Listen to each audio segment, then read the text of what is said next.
मैं सरकारी विभाग में नौकरी करती थी। रहने के लिए मुझे एक मकान सरकार की ओर से मिला हुआ था। मुझको इतना बड़ा मकान मिला था, लेकिन रहने के लिए सिर्फ मैं अकेली ही थी। 3 तो सोने के ही कमरे हैं जो लगभग बंद ही रहते हैं, एक में मैं सोती हूँ। मैंने अभी तक शादी नहीं की थी। एक बार मैं कुछ काम के सिलसिले में अपने शहर लखनऊ गई हुई थी। पूरा बचपन तो यहीं बीता था मेरा। वहीं पर विभाग की एक मीटिंग आयोजित की गई थी। आज मैंने विभाग के लोगों को बातचीत के लिए बुलाया था, लेकिन मुझे जरा भी पता नहीं था कि मेरे जीवन में कौन सा सवाल उठ खड़ा होने वाला है। मीटिंग खत्म हुई, सारे लोग चाय के लिए उठ गए।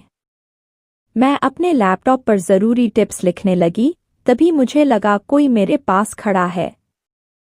मैंने नज़र ऊपर उठाई तो सामने कोई खड़ा हुआ था। उसने मुझसे कहा, आपने मुझे पहचाना नहीं? मैंने कहा, माफ़ कीजिएगा, लेकिन मैं नहीं पहचान पाई। उस शख्स ने मुझसे कहा, हम स्कूल में साथ थे। मैंने जवाब दिया, क्षमा करें, मेरी याददाश्त कमज़ोर हो गई है, मुझे इतनी पुरानी बातें याद नहीं रहती। तभी उसने कहा, मैं रोहित हूँ, तुम्हें कुछ याद आ रहा है? मुझे रोहित नाम तो सुना सुना सा लग रहा है। एक लड़का था, दुबला पतला शैतान।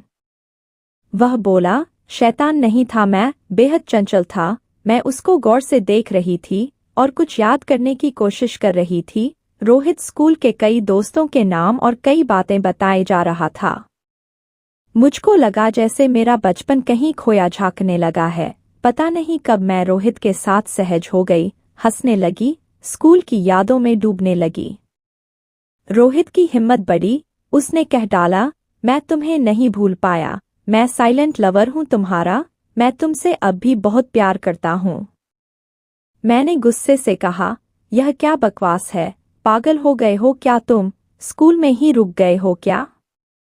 मैं आक्रोशित हो गई और वो मुझसे कहने लगा, हाँ कहो पागल मुझे। मैं उस समय तुम्हें अपने प्यार के बारे में ना बता सका, पर आज मैं इस मौके को छोड़ना नहीं चाहता।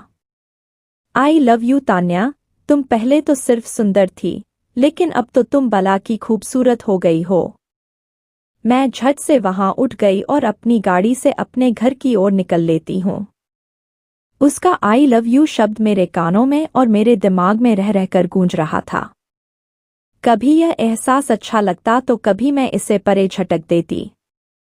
अगले दिन फोन की घंटी से मेरी नींद खुलती है। मैं नंबर देखती हूँ तो वो रोहित का नंबर था, इसलिए मैं फोन नहीं उठाती हूँ। फिर घड़ी की तरफ देखती हूँ तो सुबह के 6:30 बज चुके थे। इतनी सुबह रोहित ने कॉल किया, ये सोचते हुए मैं उठकर बैठ गई और मुंह धोकर चाय बनाती हूँ। तभी फिर फोन की घंटी बज जाती है। इस बार मैं फोन उठाती हूँ और बोलती हूँ, हेलो। उधर से आवाज आती है, हाँ हेलो तान्या, तुम उठ गई क्या? Good morning. वो रोहित की आवाज थी। मैं बोली, इतनी सवेरे कॉल कर दिया? रोहित बोला, हाँ क्या करूँ, रात को मुझे नींद ही नहीं आई, पूरी रात मैं सिर्फ तुम्हारे बारे में ही सोचता रहा। मैंने कहा, मुझे अभी बहुत काम है, मैं बाद में तुमसे बात करती हूँ। इतना कहकर मैंने फोन काट दिया। करीब आधे घंटे बाद फिर रोहित का फोन आया और इस बार उसने कहा, अरे मैं तुमसे मिलना चाहता हूँ। मैंने भी कह दिया, नहीं मिलना है, मुझे बहुत काम है, और मैंने फोन जल्दी से काट दिया। 1 घंटे बाद फिर रोहित का फोन आया और वह बोला, सुनो फोन काटना मत, बस एक बार मिलना चाहता हूँ, फिर मैं कभी नहीं मिलूंगा। तो मैंने उससे कहा, ठीक है, मगर लंच के बाद आना। लंच के समय कमरे की घंटी बजती है। मैं दरवाज़ा खोलती हूँ और सामने रोहित खड़ा होता है। रोहित बेखौफ दरवाजे के अंदर घुसा चला आता है और मुझसे बोलता है, आज तुम फिर बला की खूबसूरत लग रही हो तान्या, आज तुम मेरे इंतजार में थी ना, तुमने अपने आप को मेरे लिए सजाया है ना? मैं बोली, ऐसी कोई बात नहीं है, मैं अपने साधारण कपड़े पहने हुए हूँ, मैंने कुछ भी स्पेशल नहीं पहना। तभी रोहित डाइनिंग रूम में लगी कुर्सी पर बैठ जाता है और अब मेरे अंदर बेहद हलचल मची हुई थी, पर मैं अपने आप को शांत रखने की भरपूर कोशिश कर रही थी। मैं भी दूसरे कोने पर पड़ी कुर्सी पर बैठ गई। रोहित एक बार पार्षद का चुनाव भी लड़ चुका था, लेकिन वह हार गया था। फिर भी उसको अपने नेता होने का बहुत गर्व था। उसकी ऊंची पहुंच होने के कारण वो छोटे मोटे कार्यों को अपने फायदे के लिए करता था। उसके पास कई सरकारी ठेके के काम हैं। बातचीत वहूलियां देखकर लग रहा था कि वह अमीरी की जिंदगी जी रहा है।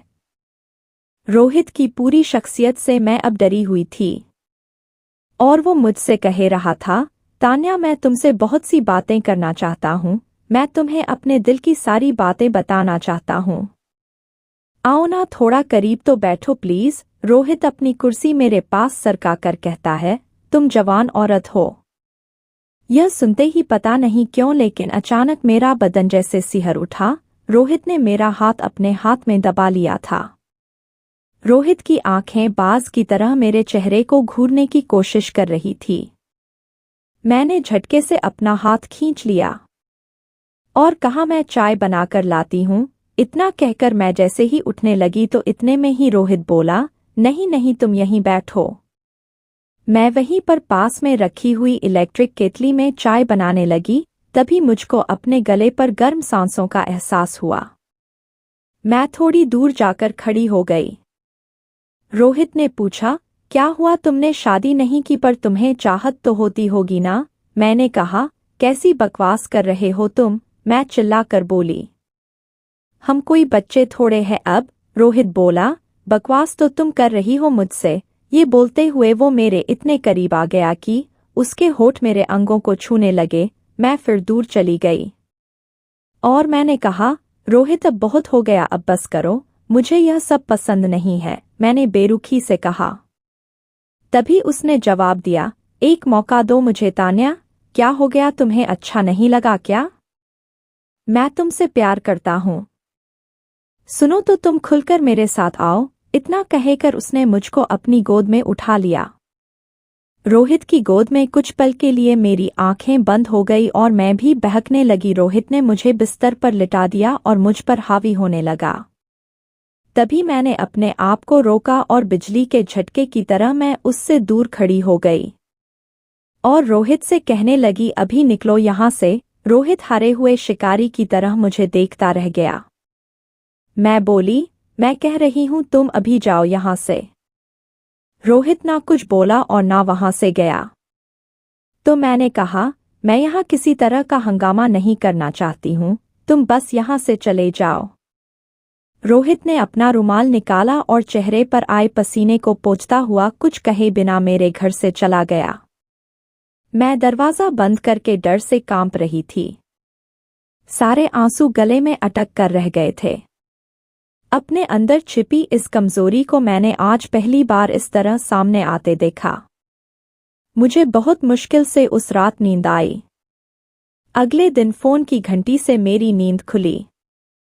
फोन रोहित का था और उसने कहा, मैं बहुत बेचैन हूं, मुझे माफ कर दो। इतने में ही मैंने फोन काटकर उसका नंबर ब्लॉक कर दिया। फिर दोबारा एक अनजान नंबर से फोन आया। ये भी रोहित की ही आवाज थी। मुझे माफ कर दो तान्या, मैं तुम्हारी दोस्ती नहीं खोना चाहता। मैंने फिर फोन काट दिया। मैं बहुत डर गई थी। मैंने सोचा कि मेरे वापस जाने में 3 दिन बाकी हैं। मैं बेचैन हो गई। किसी तरह मैं खुद को शांत कर पाई। धीरे धीरे कई दिन बीत गए। मैं अपने कामों में इतनी व्यस्त हो गई कि एक बार भी मुझको कुछ याद नहीं आया। हल्की याद भी आई तो यही कि वह जंग जीत गई हूं मैं। एक दिन अचानक एक फोन आया। फोन रोहित ने किया था। उसने कहा, सुनो, मेरा फोन मत काटना और ना ही ब्लॉक करना। मैं तुम्हारे बिना जी नहीं सकता। बताओ ना, तुम कहाँ हो? मैं तुमसे मिलना चाहता हूँ। मैं मर रहा हूँ, मुझे बचा लो। मैंने कहा, यह किस तरह का पागलपन है? मैं तुमसे ना तो बात करना चाहती हूँ और ना ही मिलना चाहती हूँ। मैंने उससे साफ कहा। फिर उसने कहा, अरे जाने दो, भाव दिखा रही हो तुम मुझे। अकेली औरत शादी क्यों नहीं की? मुझे नहीं पता क्या? दूसरों के साथ मजे ले लेकर अब मेरे सामने सती सावित्री बन रही हो। तुम्हें क्या चाहिए? मैं सब देने को तैयार हूँ। रोहित अब अपनी औकात पर उतर आया था। ऐसा लगा जैसे किसी ने खौलता लावा मेरे कानों में उड़ेल दिया हो। मैंने फोन काट दिया और इस नंबर को भी ब्लॉक कर दिया। यह परिणाम बस उस एक पल का था जब मैं पहली बार में ही कड़ा कदम ना उठा सकी थी। धीरे धीरे इस बात को बीते 3 साल हो गए हैं। एक रात अचानक मेरी नींद खुली। मैंने एक बुरा सपना देखा था। अचानक मेरी आंखें खुलती हैं। ऊपर छत की तरफ देखती हुई मैं गहरी सांस लेती हूँ।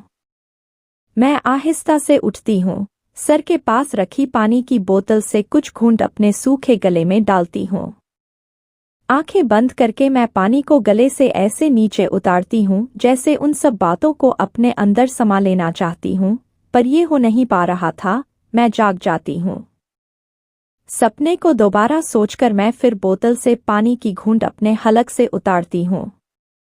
अब मुझे नींद नहीं आ रही थी। मैं उठकर बाहर कमरे में आ जाती हूँ। बड़ी सी पूरे शीशे की खिड़की पर से पर्दा सरका देती हूँ। दूर दूर तक अंधेरा था। हाथे में रोशनी करते बल्ब से बाहर दृश्य धुंधला सा दिख रहा था। अभी अभी बारिश रुकी थी। मैं उस बात को सोचने लगी। रोहित का फोन फिर कभी नहीं आया। मैंने अपना नंबर बदल लिया था, पर आज भी यह सपना कहीं ना कहीं घाव देता है और मुझे दर्द होता है। दोस्तों, रोहित को छोड़कर मैंने सही किया या गलत, मुझे कमेंट में ज़रूर बताना। दोस्तों, ऐसे ही और भी वीडियो देखने के लिए हमारे चैनल को सब्सक्राइब करना ना भूलें। मिलते हैं अगली वीडियो में।